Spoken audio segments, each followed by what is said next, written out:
Alright, let's do this. Good morning, everybody. Hello, and welcome to the channel. My name is Louis Vuitton, and I'm here 100% for you. If this is your first time catching a stream, then hey, welcome. I'm an Australian streamer. I do progressive, lefty content. I like to talk about things like, say, workers' rights, minority rights in particular, trans and indigenous rights. I also like to talk about masculinity. Very hot button issue of mine. I feel like there's a lot to say about masculinity. We could talk about what's good, what's not so good, and what we should be keeping to create a healthy sense of masculinity in 2021. So hey, if any of that sounds like something of interest to you, then please chuck me a follow, jump over to YouTube and subscribe to me there. I do prepare content over on my YouTube channel. And hey, also follow me on Twitter. I get into Twitter arguments almost daily, and I've never had a bad take on Twitter. We'll defend that to the end. Also, join the Discord, the link down below, and hey, as you can see, we have our daily dono goal. I may be a poor student, but I do enjoy pizza. Also, we're in lockdown once again this week in my state of Victoria, and once again, because I am a gig worker, I'm out of work, so, like, the student allowance isn't exactly, well, it's just covering the bills and just getting by, so I don't have a whole lot to go on, though. Hey, if you've got a couple extra bucks lying around, chuck it my way. It would mean a whole lot. Anyway, let's talk a little bit about what's going on in the world. Well, first of all, I've got a couple of stuff to look at. We'll take a look at a short video in a minute. We'll get to the Sargon video later on. How's the quality? How's the frames? Perfect. All right, excellent. My stream has been plagued by tech issues the last two times. Figured out why. Just a bunch of clutter on my computer, which I've got rid of. It's real harkening back to the original Louis Vuitton streaming days when, like, it just my computer would be filled with so much bloat data, but anyway, fixed it now. Anyway, so what's going on with all of you? Hello, Gamer Freak. How's your weekend been? Mine's been pretty good. A girl I've been dating came over Friday night. Last night we watched Hereditary for the first time. I hadn't seen it before. Well, she had seen it before, but I hadn't. And fuck me, that was a good film. I haven't seen, I'll be honest, I have not seen a horror film like it. It was very unique in how it explored the genre. There were some parts in it which just stuck out to me so much as like, wow, this is genuinely a new approach to horror. So yeah, I was very impressed. This girl I've been seeing, she told me that the director worked heavy with a new job, but other than that, pretty solid. Well, hey, that's okay. I mean, like I was just saying that I'm out of work. Like, once again, lockdown in my state, and I'm a gig worker, so, you know, at least you're earning money, alright? I hope that the work is somewhat fulfilling, though, because work should be more than a paycheck. So, hey, in solidarity, I hope the work is more than just a paycheck. But yeah, Hereditary, fantastic horror film. If you're looking for something to watch, then I would definitely recommend checking it out. Let's see, where is... Here they are. Other than that, not much is happening. At least not in my world. Like I said, once again, lockdown in Victoria, because New South Wales can't get its shit together. New South Wales is refusing to do, I mean, any kind of statewide mandate. Their answer is just to go out and get the vaccine. Well, Australia doesn't have any vaccines, so even AstraZeneca. We had a fair amount of AstraZeneca. We don't have enough for everyone to just go out and get vaccinated. Ridiculous. Anyway, let's see. Let's take a look at our old friend, reprehensible cunt that he is, Matt Walsh. Now, Matt Walsh is a miserable human being. There is a black void in Matt Walsh's chest where his heart should be. Matt Walsh has some of the worst takes on not just overall, but masculinity in general. Like, Matt Walsh has stated that it's unmasculine for men to dream, that no boy over the age of 13, I think, should celebrate a birthday. He is the living embodiment of Buzz Killington. Also, what, restore prostate health? What the fuck? Why did it give me that ad recommendation? I promise my prostate is doing just fine. USA, baby, we don't believe in the apocalypse, and Hereditary. It's quality modern horror, abso-fucking-lutely. Are you at least living in one of those damn liberal states? Also, I have heard that the eviction moratorium was extended, so thank Christ for that. Anyway, Matt Walsh is here to tell us about the trans agenda. Literally doing the meme. Take it away, Matt. Let's go. Speaking of victories for the left, now they say that silence speaks louder than words. Well, I think that's the case here. The medal winner... Please. Matt, please be silent. Gold, silver, bronze for women's weightlifting did a press conference a couple days ago. And I want you to watch this entire thing because they were pretty talkative. You know, they were at a press conference and they were asked questions and they had plenty to say until the questions turned to a certain subject and then they all kind of clammed up. Let's watch this. This is for Emily. You went to the United States earlier this year and you trained side by side with Sarah in Utah. What was that experience like then and now when you are competing on the same Olympic stage? Yeah, it was fantastic. I was really honored to be invited out to the States to train with the guys, and especially Sarah. You know, we get on really well. We're very like-minded people, and it was just really, you know, inspiring to push each other and to get each other ready for these Olympics. And you know, I'm absolutely thrilled that I managed to share a podium with her because she's a real sweetheart. It was a historic night here with Laurel Hubbard competing as the first openly transgender in a individual event. And I was wondering, you know, what you felt about that and what you felt that it took place in your sport. The first transgender. Oh dear.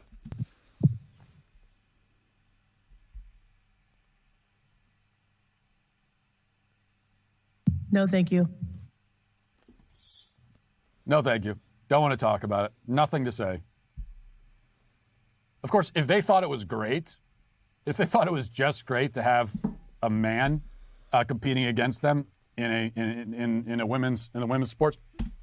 Matt, come on. If you're going to call Laurel a man, what does that say about you? Please, I hate to revert to such, like, cringy, like, masculine, like, insulting, but come on, Matt, if you're going to call Laurel a man, what does that make you? Also, reminder, Laurel Hubbard was the transgender weightlifting competitor that all of the right fear-mongered about for weeks, months even, and then she didn't even win at all, didn't even qualify.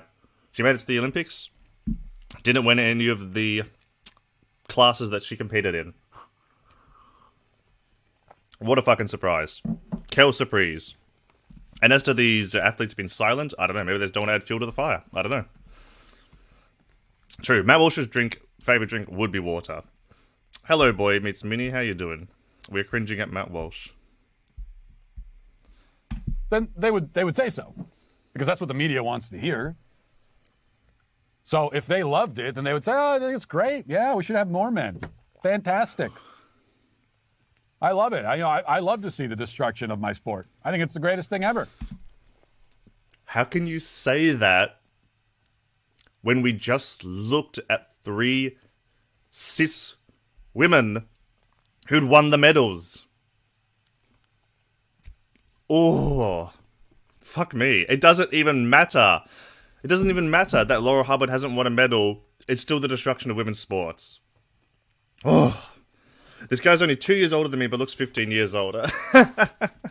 How old is Matt Walsh? Because, like, he really does, like, look like 1,000 years old. Okay, not 1,000. That's a little bit exaggerated. But he, like, not physically, but, like, just in how he carries himself, it feels like his age weighs on him a whole lot more than it would another person. He's 34. Ugh. It seems like he has just the composure of, like, a 60-year-old. Really.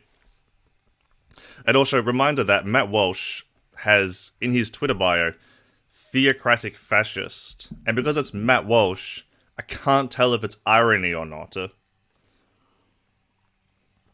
If it was anyone else, even if it was someone like Ben Shapiro, I'd be like, okay, well, they're, you know, like, they're doing the meme. Like, they're playing into the meme, okay? You know, he's not being real. But Matt Walsh has zero sense of humor, so I can't tell if it's a joke. He's almost single-handedly ruined my love of nerd glasses, making me reconsider my style. No, come on, Game Freak. look, Matt Walsh. Look, Matt Walsh also has a beard, all right, but I'm not considering shaving off my beard. Like, this Walter White looking motherfucker. Okay, that's an insult to Walter White. No, come on. Matt Walsh should not be, like... Matt Walsh is not a good representative of anything masculine, whether that be politics, whether that be presentation. He's a miserable human being, alright? And the fact that he's... the fact that he's trying to fearmonger about Laura Hubbard, even when she didn't even win a medal, is pathetic. Saw your post in Vosh called Glad to finally make a stream. Oh, thanks, Boy Beats Mini. I'm glad that all of, the spam posting and all of the bigger streamers, stream plugs actually pays off. So, hey, welcome, alright? My name's Louis Vuitton, and I'm an Australian lefty progressive streamer. Despite being Australian, I'll get up early my time to stream for the Americans. I'll also stream in the evening my time for the Australians. Hey, talk about workers' rights, minority rights, in particular trans and indigenous rights, and also about masculinity. Funnily enough, something that Matt Walsh claims to be a big fan of. I've got a prepared content video which I'm working on about masculinity, so I'll try and do some work on that today. I'm still in the pre-production phase. Jump over to YouTube and subscribe to me there where my prepared content is. Other than that, hey, just sit down and get comfy.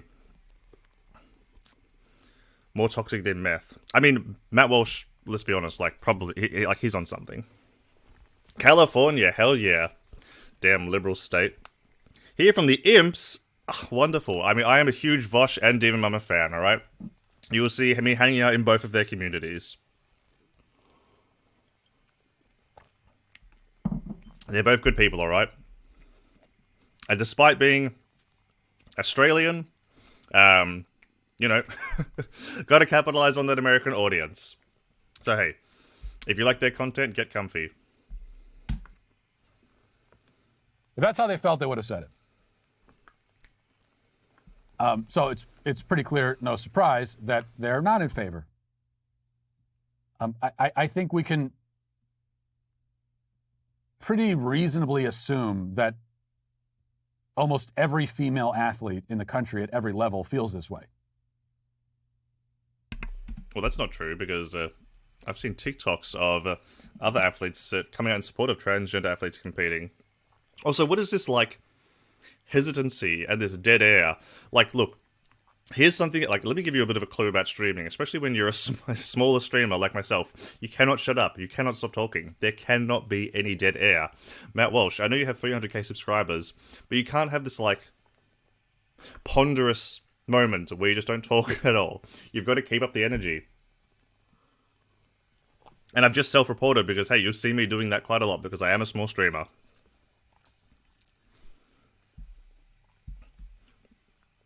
Alright, anyway.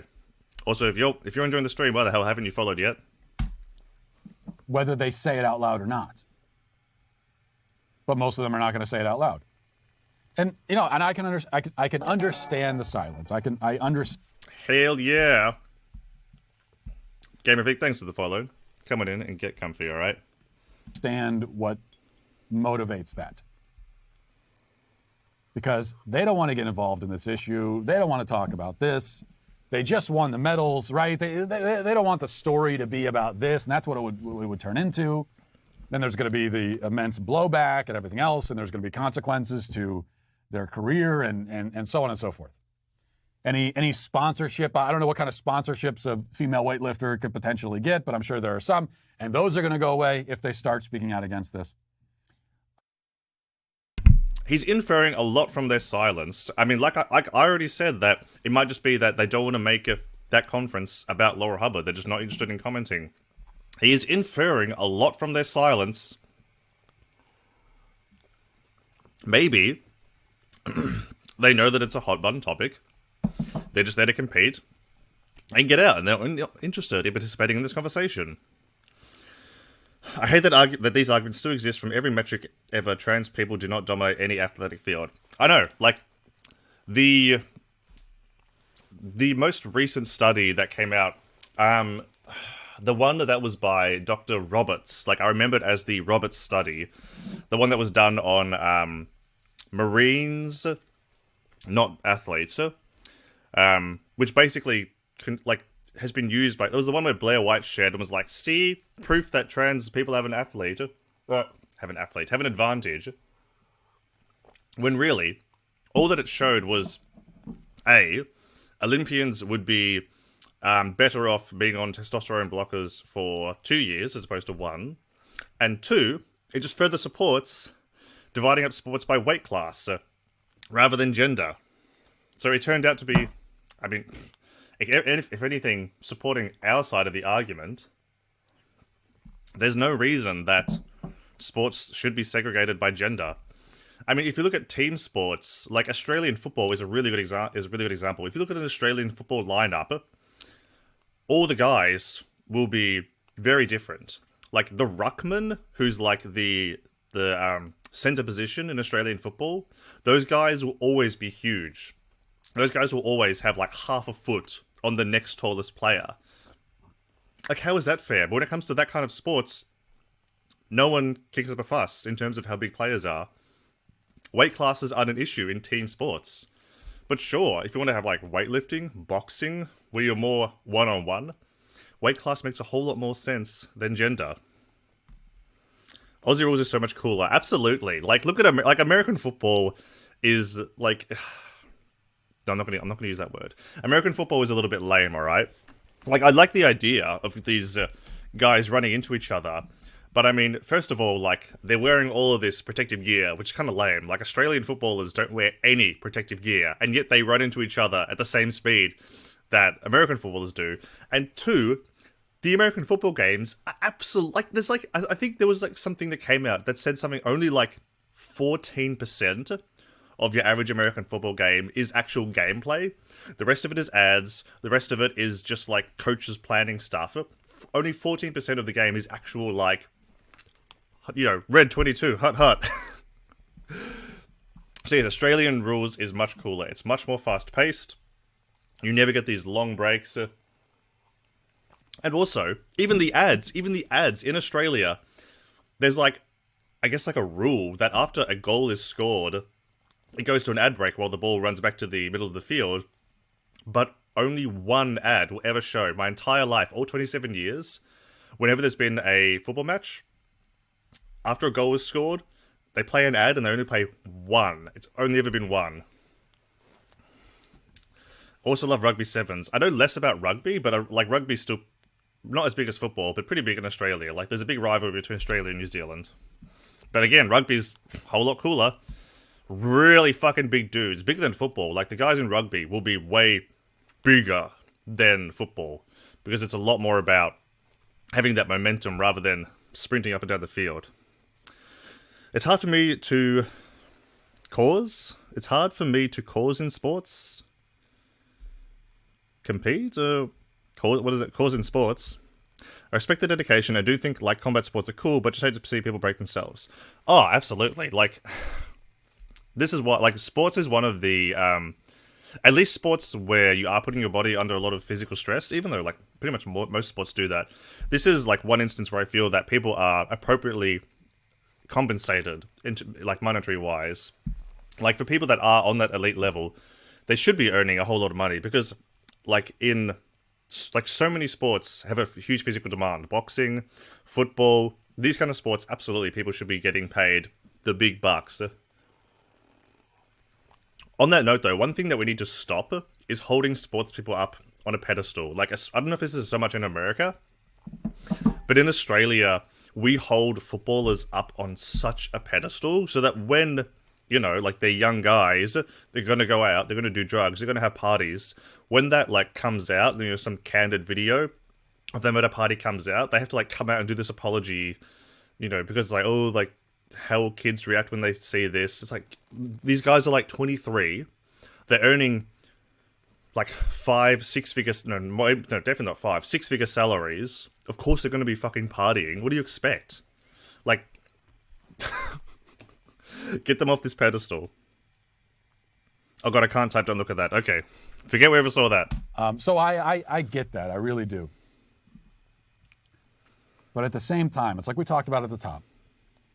You know, people want solutions, but they want the easy ones. They don't want to make serious sacrifices.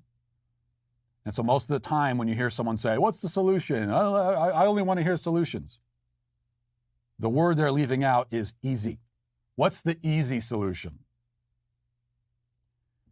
When in most cases there is not an easy solution. Especially when we're talking about our culture. Fixing problems that are deeply embedded in the culture. There's not an easy solution. And that's the case here too. That at a certain point, people need to have some courage.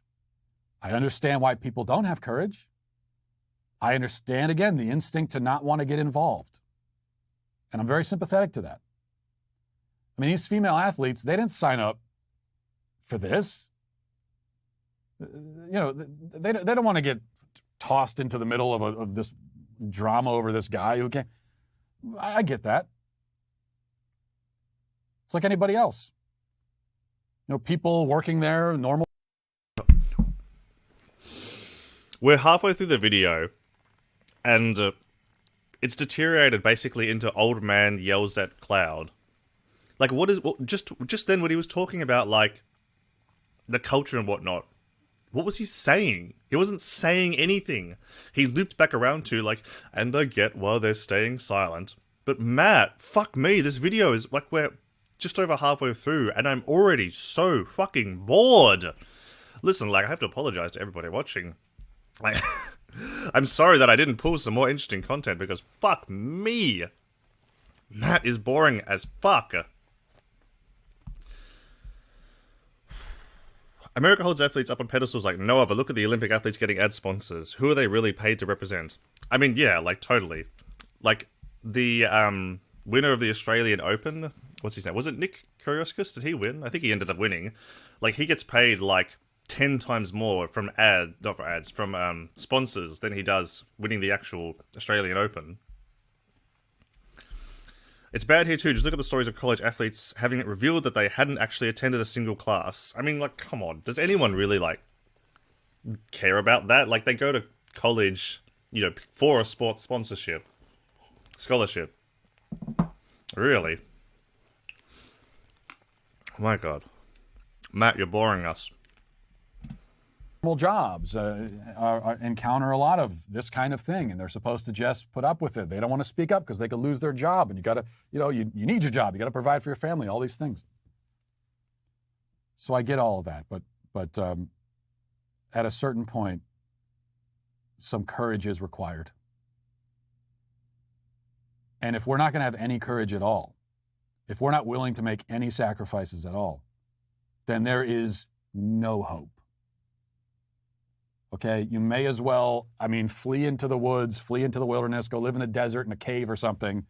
Get out while you can. Go find a deserted island somewhere. I don't know. Maybe go down to Antarctica. Go somewhere. Because if this is genuine advice to conservatives, then hey, yeah, please do. No, you don't. No, you really don't. Like, this whole, like, it takes some courage. Like, we can laugh at that, but, like, let's be honest. If some conservative fuck sees this and takes it to heart, and the next time they see a trans person, they do some shit that I can't talk about on Twitch. Thanks, Matt Walsh, for putting that in their head. And as for the advice about doom appealing to own the libs, yeah. True, that is true. Hey, conservatives, they do tend to be happier than liberals, but they're certainly not smarter. So, Matt, please, bring that gradient down, alright? Doom appeal the conservatives. I don't care much, but I do find it sad that education is entirely put on the wayside so the school can build money off a team not even getting paid for their effort. True. But maybe, if we can, like, brainstorm, like, a solution just right off the bat.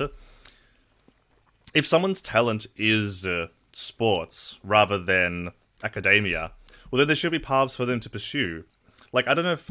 Does America have, actual sports colleges? Because in Australia, I know that we do have some universities where people go to specifically because sports their talent. Like, these are guys that have done really well in, like, junior football and are probably going to be signed on to the major leagues as an adult.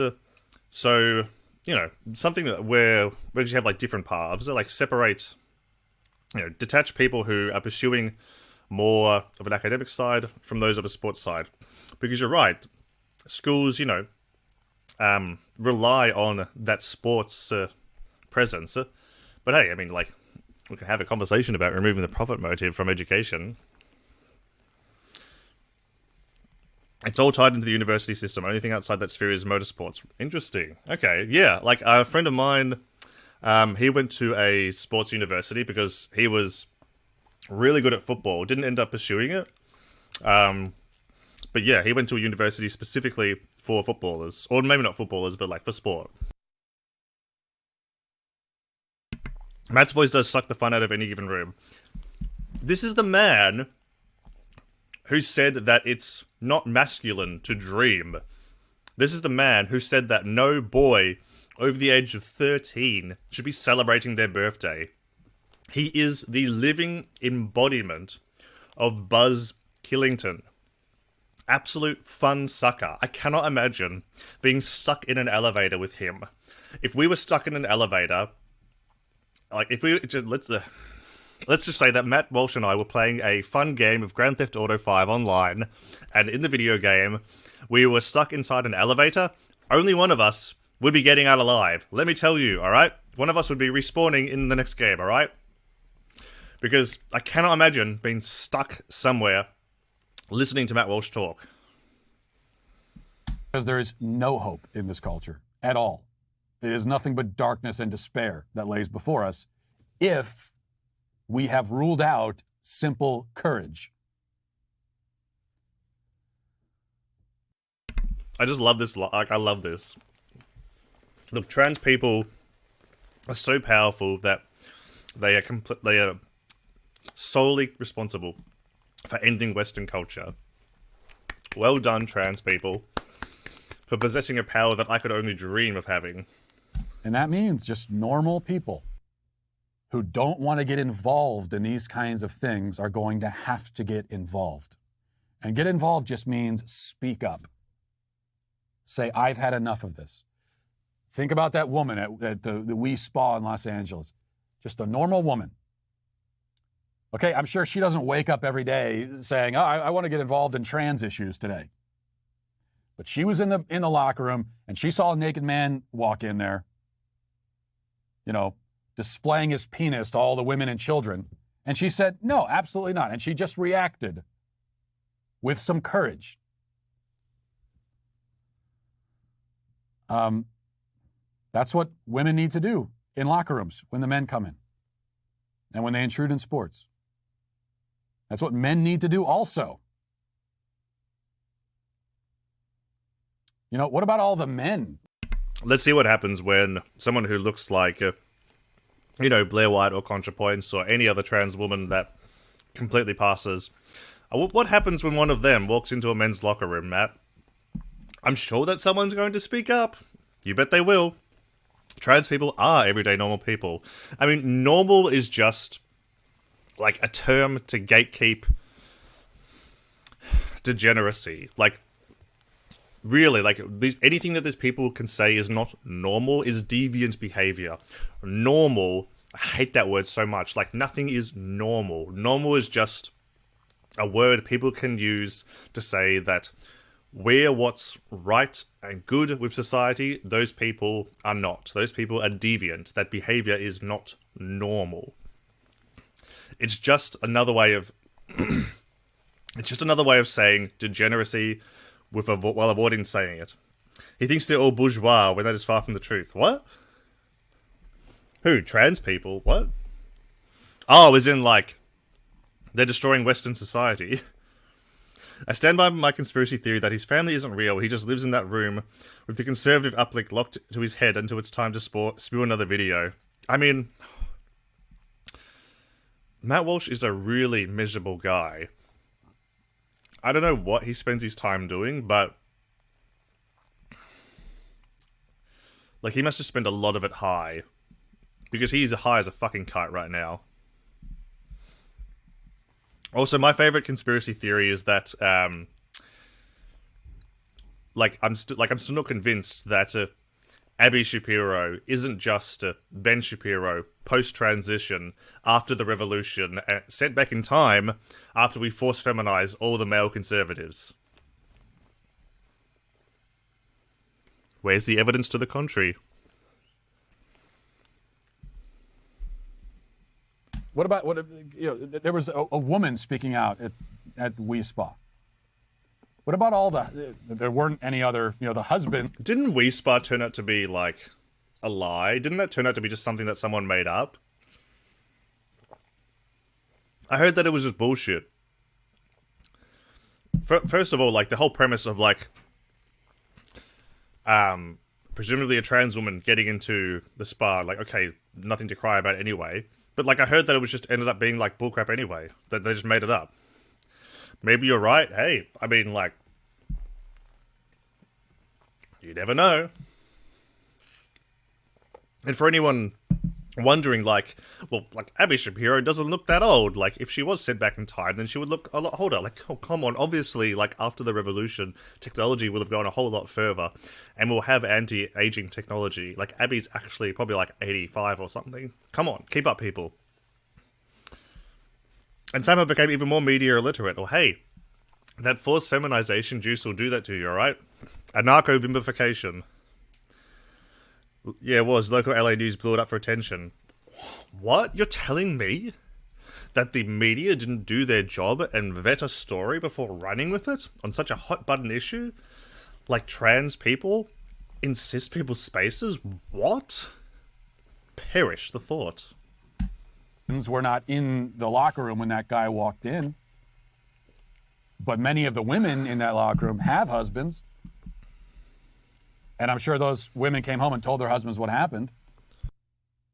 Why aren't the husbands beating down the door and saying, what are you doing, subjecting my wife and my children to this? Because nobody cares, Matt. Fuck. Why are you looking at people's junk anyway?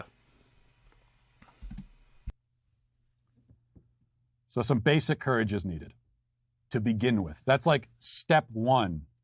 If we're to have any hope in this culture of solving any of these problems and reclaiming it at all, then it's going to require us all to have some courage and speak up and not be silent, understanding that there are going to be consequences and we will suffer those consequences, and the consequences might be severe for us. We might lose money. We might lose, we might lose standing in our community. We might have our friends and family turn against us. I mean, all that might happen. It probably will happen for a lot of us, but we have to be willing to endure that or there's no hope. Listen. Utter cringe. Seriously. At least when people like Alex Jones fearmonger, they really play it up. They really build up the left, Antifa, the trans agenda, whoever it is, even Trump. Like, even people like Trump, at least when they try and, as Boy Meets Minnie so accurately puts it, manufacture outrage, they actually put on a show.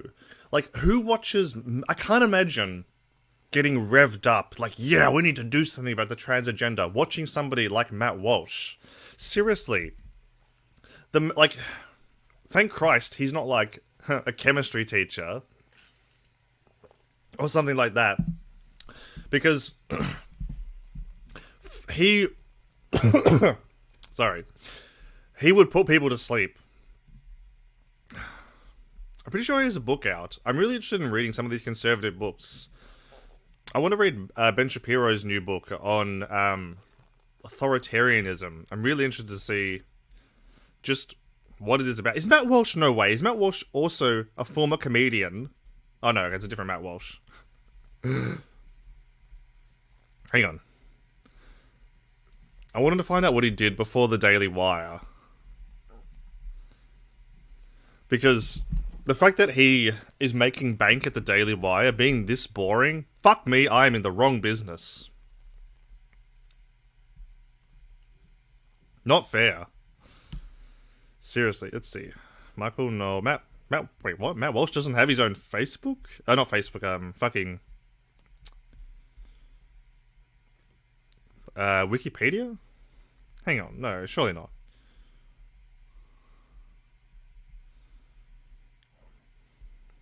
Come on. Really? No way. Alright, okay. Well, if anyone knows what Matt Walsh did before the Daily Wire, let me know. Being unclear about the consequences. I know, just, you know, the world's ending. Trans people are going to end Western civilization. We should hurry up and get around to it already. My biggest issue of arguing with these people is getting any story or article that is from, like, Bald Eagle Newsletter. I'd never heard of Bald Eagle Newsletter, but that, like, that name alone just sounds a little scary. So yeah. Alright, well, stay mad, conservatives. Still losing since the Enlightenment. Losing on every front. Lost on slavery, lost on suffrage, lost on civil rights. Oh, stay mad, conservatives. Still losing. Like, why would you want to be a loser? What a loser. Seriously. Come join the side of liberalism, alright? Liberalism's pog, but hey, like, we can take it even further. Seriously. Imagine arguing against the Enlightenment 400 years after it happened. Seriously. Still losing. Lame. It isn't real, but it's about all they seem to give me anymore. Huh? It isn't real, but it's about all they... What was that in reference to? Sorry, the video is like 15 seconds ahead of the chat, so... I'm a little out of it. Oh yeah. Anyway, I also wanted to talk a little bit about some drama in the online community. Whenever there's drama, you know, like, it's fun to talk about it and just see, you know, who thinks what. I want to talk about, yes, drama. The recent, I guess, controversy. Real recent. When was it? Yesterday? Anyway, the debate that the Surfs had with Lauren Southern on Dylan Burns' channel.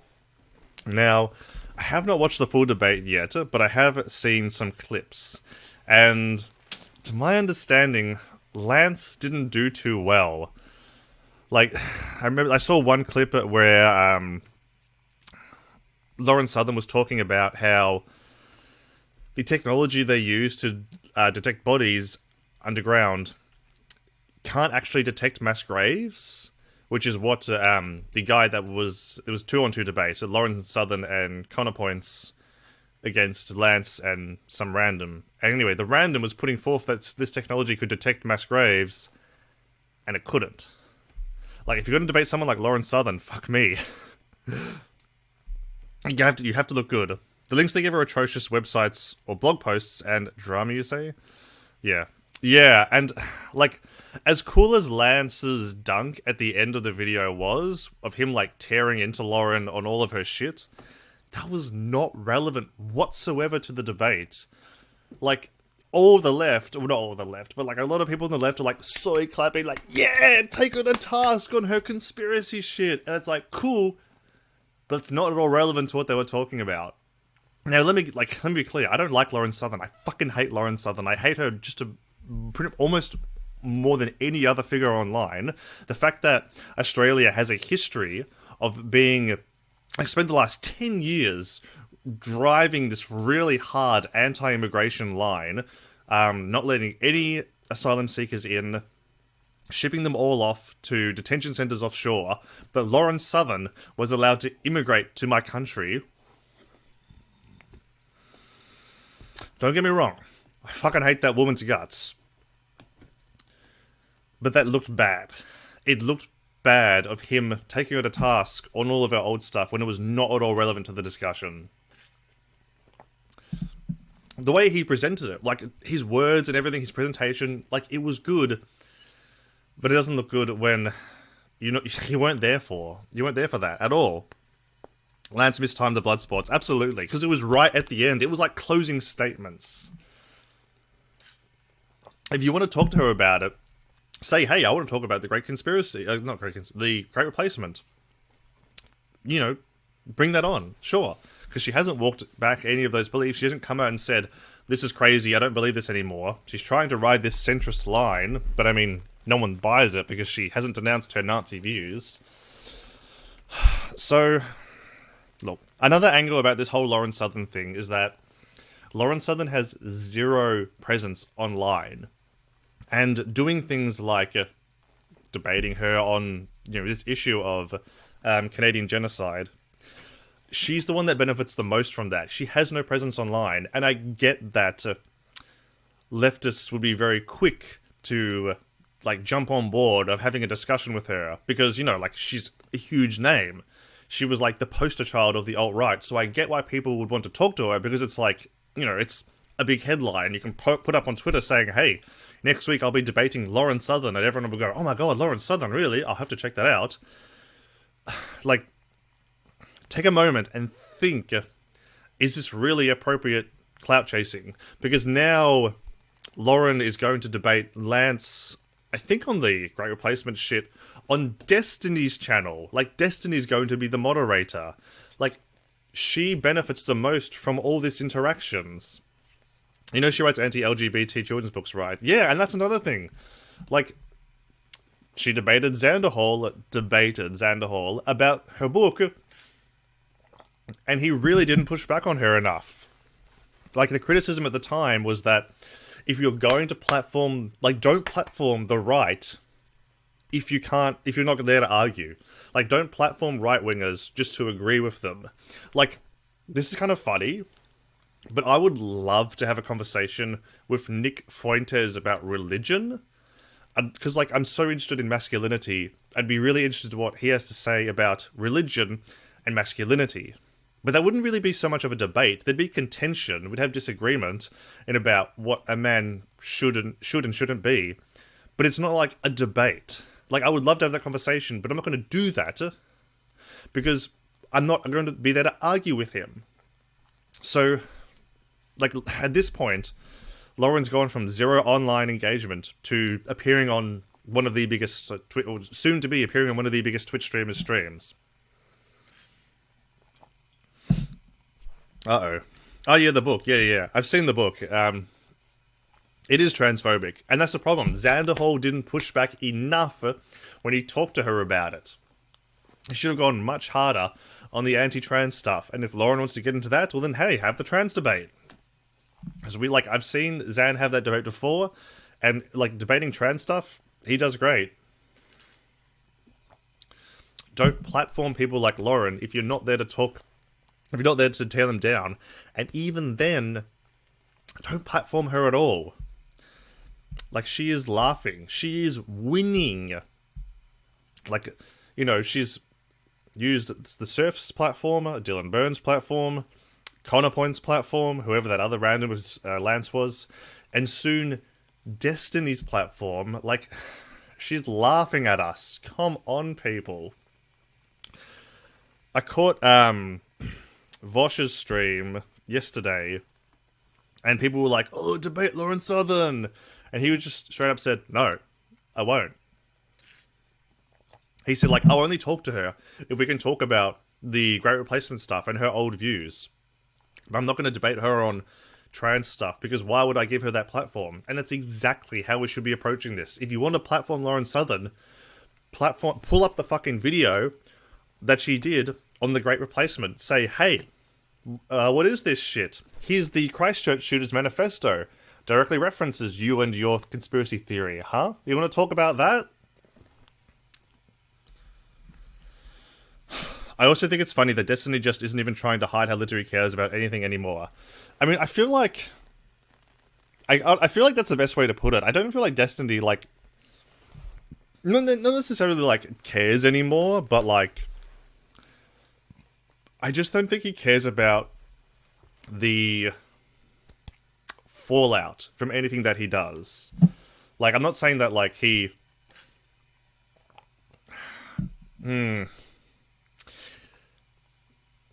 Yeah, yeah.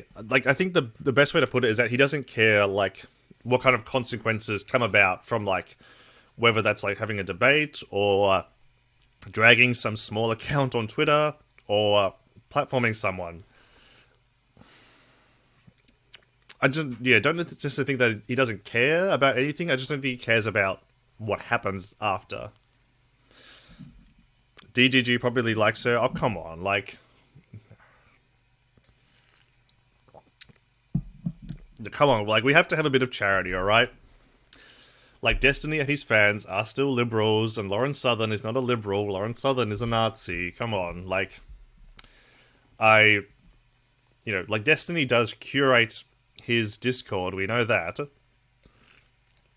I'm sure that Destiny does not allow Nazis in his community. And hey, if you've ever seen a Nazi in anyone's community, they make themselves know. Like, whenever I do a stream and a Nazi comes into the audience, you know very quickly. Like, I was doing a stream a few nights ago, and I was talking... How did we get into the subject? We were talking about... can't remember how we got into the subject, but we were talking about the idea of the nation. And I was talking about how, like, the concept of a nation is different to the concept of a state. And then we got into this talk about nationalism. And eventually, like, we ended up, on the subject of culture. And eventually, it boiled down to them being like, sure, it is the Jews. And it's like, okay, well, Nazis make themselves known. Like, another time, I had this guy, I was doing a stream, and a guy came into the audience, and his name was something like... It was something really innocuous. It was, what was it? Fuck. Really innocuous. It was like SS underscore something. And I didn't think anything of it at the time. And then another guy came in whose username was also SS underscore something innocuous. And then another guy came in, and by the third one, I was like, hang on, like, it's a little sus, or like SS, like, is this a clan? Because, like, I'm not casting any aspersions, but, like, when I see SS, my mind immediately goes to stormtroopers. And they were like, oh, no, it's what did they say it was? I don't know, I think they said it was a clan or something. Like, no, it stands for, like, Steam something. I'm like, okay, just saying, little sus. And then more started coming in, and their names started to get a little bit more out there. So by the time SS underscore Rob the Natives came in, I knew exactly what was going on. Nah, they weren't bots. They were talking in the chat. But just a bunch of Nazis who thought it'd be, like, funny to go in and advertise that they're Nazis. This is the thing. Anyway, getting back to the whole... Why I brought this up about the whole community thing. If you have a community, if there's a Nazi in that community, they are going to make themselves known. Because Nazis hate that they can't talk about their ideology. Like, if you're a Nazi and you're in someone's chat or someone's Discord or whatever, you're like the meme of the guy, like, just bursting to tell somebody that you're a Nazi. I personally think just he's on a clout mountain and he's only trying to keep climbing. I mean, yeah. I definitely would agree. I think he's a little bit, like, almost jaded at this point. Like, he just does gaming streams now. And he goes on people's panels and such because he's still a big name, but I don't think he really talks about politics much. I mean, I dislike that Destiny's the first person people go to whenever there's any kind of falling out. Like, any kind of charity and good faith that I had towards Riley Grace kind of went out the window when, after her falling out of Demon Mama, Destiny was the first person she went to.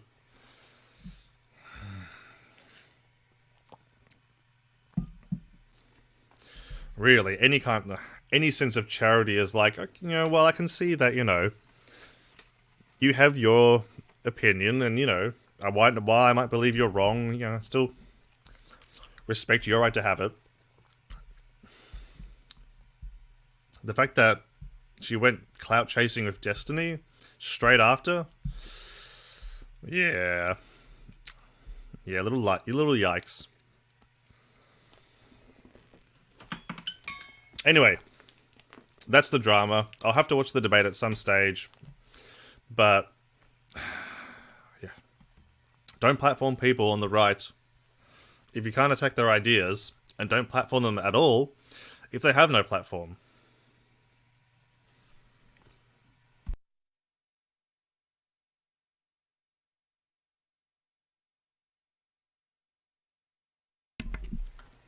Boy Meets Mini, thanks for stopping by, alright?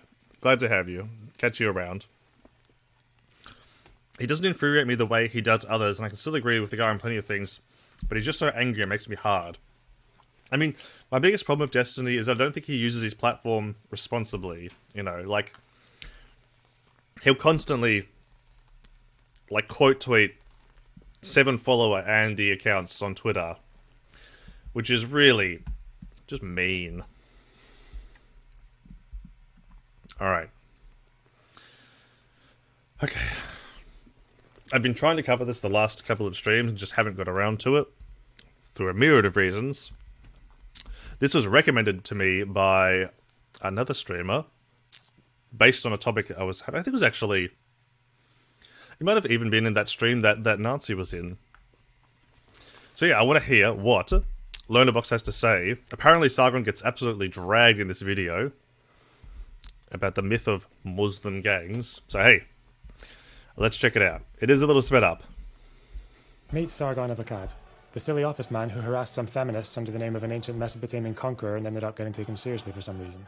Carl, that's his name, loves studies. Or at the very least, he loves studies so long as he thinks they've proven the thing he already believed, even when they don't. His demonstrations of intellectual prowess have inspired such masterpieces as Sargon of Akkad can't read. Sargon of Akkad still can't read. Sargon of Akkad doesn't read his own sources. And let's not forget the time he tried to tell a vegan that plants feel pain because he misread a study on the way plants respond to stimulus from humans. But if there's one study Sargon and in fact the Wow, I love Lonerbox now. This is my first exposure to Lonerbox. I've never seen any of their content before, but I like it so far. entire who's who of internet white nationalists, I mean not that, are particularly attached to is one on grooming gangs. More specifically, Muslim grooming gangs. So, what are they? Part 1. The history of grooming gangs. The term grooming gang first appeared in the public discourse in 2011, when the Murdoch-owned paper The Times published an article which claimed to be an exposé of a new emerging crime threat. Using evidence of no more than 56 convicted offenders over a period of 14 years, the article concluded with two claims: that men of Pakistani heritage were preying on white British girls, and the authorities were letting them get away with it for fear of being called racist. The article sparked a trend amongst the British press where several other The Nazi linked this same article. What a surprise.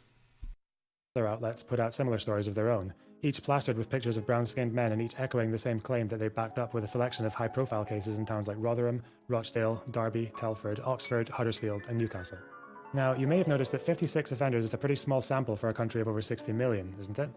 Yes, it is. And I don't expect Sargon to have any love for an article from the Murdoch press that describes 4 offenders per year as an epidemic.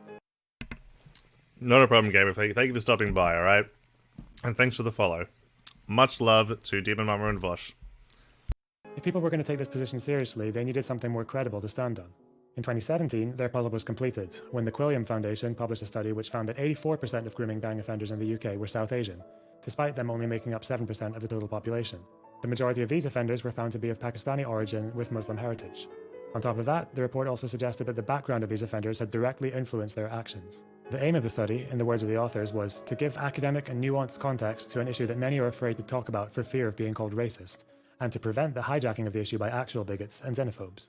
Now, if I wanted to be a cheap, make-your-own Baba Ganoush kind of leftist, I would highlight that the Quilliam Foundation have had a sketchy past of baselessly accusing peaceful groups of being aligned with terrorists, or I could talk about how they once had a close relationship with the Islam-obsessed, square-shaped knucklehead himself, Tommy Robinson. But that wouldn't be very convincing for Sargon of Akkad, because if you believe the 84% figure, it's possible that you already have sympathies for someone like Tommy. And even if you don't, his connection to a study is hardly proof that the findings of that study are wrong. In any case, the 84% figure is also present in liberal discourse. It has even been pushed by the Labour MP Sarah Champion, who was once the Shadow Minister for Women Inequalities under Jeremy Corbyn. So if we're going to be fair to these people, we're going to have to read the study, just like Carl definitely has. But before I go into the study, there are a few things I noticed that do set it apart from most research. First, they don't mention how the research was funded. This might not seem like a big deal here, but it's usually expected in case of some simple biases. For example, if there was a study on lung cancer that had been funded by a tobacco company, you'd want to know. Second, there is no sign of any basic quality control that is the standard in academia. For example, when someone like Jordan Peterson carries out research, that work is reviewed by his peers before it's published. Quilliam did no such thing. Thirdly, neither of the authors have any academic or professional credentials that are associated with the work they've done. I suppose this isn't a big deal to Sargon or even the authors for that matter. In the first paragraph of the study, they make no hesitation to call out the politically correct brigade, a perfectly normal term to use in a serious research-based academic report there. I should give some disclosure here. I think this study is incredibly weak and misleading. I would often hear people like Carl bring it up in debates, and people never seem to have much of a response to it, so I got curious and I decided to look at it for myself. Now that I've read it, I'm going to point out some criticisms, and some of the things I think it gets right. Part 2. What is a grooming gang? This might seem like an obvious question, but it's not as clear as you might think, because grooming gang is not a legal category. It doesn't exist on police records, nor does it exist in the courts. The term as we understand it today was born in the media. The closest official term we have is group child sexual exploitation, which is a subset of child sexual exploitation, or CSE. So why didn't they just use the correct terminology? Well, in a way they do, but they do seem to bounce between the two terms in a very confusing way. We do get somewhat of a distinction in their data section, which is mostly made up of them referencing a completely different report by the CEOP. If we look at the CEOP report, we can see that they split child sexual abuse into two categories. Type 1 refers to group sexual abuse where the perpetrators are not exclusively interested in children, but had targeted them because they were vulnerable. Type 2 refers to offenders who network strictly along a shared interest in children. Offenders that fall under Type 2 are often referred to in the press as paedophile rings. According to Quilliam, Type 1 is their rough equivalent of grooming gangs, and the offenders who fell under Type 1 were 75% Asian. Type 2 offenders tend to operate online, and real-world networking between these groups is rare. Quilliam chose not to define Type 2 as grooming gangs because, according to them, no grooming tactics were involved. This seems a bit strange to me because I know that online grooming is recognized by Childline and the NSPCC. The CEOP report that defines Type 2 offenders has 5 paragraphs about how grooming tactics can be involved, so that's a bit odd. You'll also notice that they said real-world networking between these groups is rare. Rare isn't the same as never. Bearing in mind, the Times came up with 4 offenders per year to call grooming an epidemic. As we're about to find out, Quilliam's numbers aren't much higher. If the numbers were already low, why didn't they include Type 2 offenders in their sample? Is it because 100% of Type 2 offenders were white? I mean, definitely not, right? Let's just think for a moment. Did the authors of the Quilliam study find 2 categories of group child sexual abuse, find one which supported their claim, and then just ignore the other? Now, I'm just asking questions here. But in Quilliam's defense, they do mention that the combination of Type 1 and Type 2 offenders still leaves Asian representation at a disproportionate rate of 50%. What they don't mention is that the CEOP clearly states that their data sample is too small to draw conclusions on demographics. But the problem here isn't that they separated Type 1 from Type 2. They were technically allowed to do that because grooming has no legal definition. The problem is that their own definition is vague and constantly shifts throughout the study. In the introduction, they use a description from a government report which doesn't exclude online grooming like they did. They use a description by the Crown Prosecution Service, which turns out to be a court transcript defining one particular case, and then at the end of their introduction, they go back to using group-based CSE again. Why am I bothered by this? Because they're moving the goalposts, in a way that makes it very convenient for people to get whatever conclusions they want. For example, when they're using words like epidemic, they will use the broad term, group CSE, and when they're excluding certain groups of offenders, like the ones who are 100% white, they'll narrow it back down to grooming gangs. The most suspicious example of them doing this is where they talk about an especially harrowing case of an online pedophile network, which did use grooming tactics, but which they didn't include in their study because they were focusing on the specific crime of group-based, localized street grooming of young girls for sexual activity. This is the first time in the study we see this definition. It only took them until the 45th fucking page to mention it. So we started with group CSE, and now we finally narrowed it down to localized street grooming of young girls. Not children, you'll notice there. Girls. You can't be a grooming gang if your victims are young boys, apparently. And you know, I'd expect someone with such an anti-feminist background as Carl to be a bit more skeptical about a study that only focuses on the grooming of girls, especially when nearly a third of CSE victims are, after all, boys. But that's the problem with using a term like grooming gang. It was born out of a bad piece of research in a mainstream newspaper. It isn't used in police logs or in the criminal justice procedure. The only time offenders become labeled as a grooming gang is when the story reaches the press, and it's used in the press in such a specific way that white offenders guilty of very similar crimes will find themselves escaping the label. So is that why the term grooming gang never came up during the Epstein scandal? Or with Jimmy Savile and his accomplices? That's a very good question you've just asked. And yes, that's why this Guardian headline on the Rotherham scandal says grooming gang, whereas this one, on group abuse in the Catholic Church, stays closer to the legal jargon with child sexual abuse. But this wouldn't be very convincing for Sargon of Akkad. Just because grooming gang isn't a legal category, that doesn't mean it shouldn't be. And if Quilliam have given us a clear enough definition, albeit a bit late, then surely they could use existing CSD data and then untangle the grooming gangs from that. The data must have come from somewhere, after all. Let's talk about that. Part 3. The data. Quilliam's own research found a total of 58 cases of grooming gangs from 2005 to 2017. The only problem is, they don't say where these numbers came from. Really, they just give you 3 charts with no references. And just to show I'm not being pedantic, let's look at how the CEOP got their data. In their study... I'm sorry, what? Like, I haven't said anything for a while, but like... What? Look, I've been sitting here thinking like, oh, wow, this does look like really bad data. But the fact that they don't reference their sources? How did... okay, typical far-right fashion, Sargon. Okay, very cool. They clearly state that they requested information from the police on contact child sexual offending in 2012. They asked 43 police forces in England and Wales for this information, and 31 responded. Quilliam, on the other hand, simply mentions their use of extensive data mining methods. Whatever the fuck that means, I don't know, they don't say. The difference here is the CEOP study can be replicated. You can test their findings. With the Quilliam study, you cannot. This is the peak of pseudoscience. It can't be disproven, but it can't be proven either. With that, though, they give us a grand total of 264 offenders over a period of 12 years. As per the slippery language of the study, they claim that these convictions were for group-based CSE involving grooming tactics. Let's look at that number again. 264 offenders over 12 years.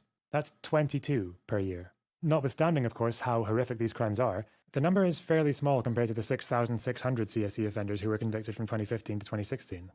If Quilliam were concerned about the issue being hijacked by bigots and xenophobes, maybe they could have reminded their readers that Asians are actually underrepresented amongst CSE offenders as a whole. 4%, despite making up 7% of the population. That data comes from National Statistics and the Ministry of Justice, by the way. You see how I'm telling you where my numbers are coming from there? Not at all like Quilliam did.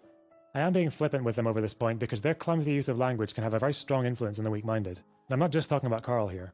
In his video, he cites an article from The Independent which states 19,000 children were groomed in England over 1 year. The subheading explicitly mentions grooming gangs, which prompts Sargon to assume that most of these children were groomed by Muslims. But even The Independent are playing with their terms here. Just in the paragraph below, they drop the word grooming and clarify that these were 19,000 victims of child sexual exploitation. So, not grooming gangs specifically, not even group CSE victims, but CSE victims in general. CSE being the category that isn't overrepresented by Muslim offenders. Let's look again at what Quilliam are using to declare an epidemic then. First, we have CSE offenders as a whole. Around 1 in 10 of these offenders operate in groups, so there we have group CSE. Group CSE is divided into Type 1 and Type 2. Quilliam chose to only look at Type 1. Then, of course, we're only focusing on cases where the victims are girls because, I don't know. Then, as they say, they were looking specifically at localized street grooming, which means they were excluding all the examples of group CSE which involve grooming that happens off the streets, such as in schools, care centres, after-school clubs, sports clubs, the internet, churches, nurseries, orphanages, and of course, at home. So what Quilliam and Sargon are looking at here is a box within a box, within a box, within a box, within a box. Part 4. The whiteness of the victims. If the way they counted the data on the offenders was bad, the way they did it with the victims was even worse. The other central claim by Quilliam is that most of the victims were white. And how did they find this out? They didn't give any numbers because it's not really normal for a court to log the ethnicity of a child abuse victim. Instead, they used testimony evidence from the offenders. Well, one offender.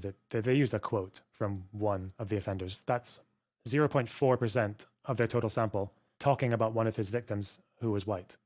Most of what I've spoken about until now could be excused as clumsy research, but what they've done here is very suspicious. The study constantly references a piece of work co-written by Dr. Ella Cockbain, an associate professor of security and crime science at the University College of London. I know her name is actually pronounced Cobain, but I'm sorry, we're not doing that here. When the study was published, Cockbain was a little annoyed at Quilliam for saying, all the victims who have come forward so far and revealed their identity have been white. Why? Now, one of Quilliam's 10 case studies came from Derby. According to Cockbain, her own research found that 8 of the victims in this case were black or ethnic minority. When Cobain and others highlighted this issue, amongst many others, Majid Nawaz, the founding chairman of Quilliam, responded by calling them good, posh, white socialist active-demics, disgusting #regressive left neocolonial hypocrites, and vicious white #regressive left socialists. So really watering the flowers of much-needed dialogue that is nuanced and evidence-based there, am I right? Did I also mention that neither of the Quilliam authors had any relevant qualifications or credentials for the work that they did? Well, in keeping with good honest hatred of identity politics, Telegraph columnist Alison Pearson reminded us that the Quilliam authors were both of Pakistani heritage, so it's pretty hard to accuse them of demonizing Muslims. Sold. And I should take this moment to thank the Telegraph for single-handedly collapsing the idea that Jeremy Corbyn, a British man, could ever be accused of hating Britain. Isn't it strange how so many mainstream media outlets are backing this narrative which is supposedly a taboo? Part 5. The anti-Islam industry. It's safe to say that Quilliam's sample of offenders was extremely small and their sample of the victims was even smaller. But this didn't stop them from forming a very broad cultural explanation around the religion of Islam itself. Grooming, they say, is caused by divisive, unevolved cultural identities, unchecked cultural misogyny, homophobia, insufficient integration of migrants, child marriage, and so on. The problem with this explanation is that there is nothing in here that would stop Muslims from being overrepresented in all CSE cases. But they're not. In the UK, up to 90% of convicted paedophiles are white, and white people make up 86% of the total population. The overrepresented demographic for CSE here is not Muslims, it's men. But Quilliam persists with this explanation even when they talk about how groomers would coerce their victims into sexual activity by bribing them with drugs and alcohol. You know, just like the Quran says you should do. And the thing is, there are doctrines in Islam that would permit this. Okay, I'm sure there are, but given the size of Quilliam's sample, it's hardly an interpretation of Islam that many of them seem to follow. In any case, Carl knows better than to put blame on a community of millions for the actions of a small few. Yeah, it seems that they've learned nothing. It seems that everyone's too afraid to tackle this, because it would mean actually addressing the Muslim community as a community. The Muslim community. Never mind. The thing is, there isn't actually... Okay, I've got to pee, and I think that loner box has dragged Carl sufficiently. Wow, okay. Well done, loner box. I'm not even going to finish the video. You've already utterly destroyed him. Fantastic. I mean, we all know that Carl is a pseudo-intellectual, but wow, to see it laid out in such bare terms, fantastic job. Alright. I'm ending the stream there because, like I said, I have to pee and gone on long enough anyway. I've had fun. Thank you all for coming. It's been a great stream. Hey, if you like the stream, then hey, chuck me a follow, jump over to YouTube and subscribe to me there. Follow me on Twitter, join the Discord through the link down below. Join me next time to contribute to the pizza fund. And last but not least, join your union. Love you all very much. See you next time.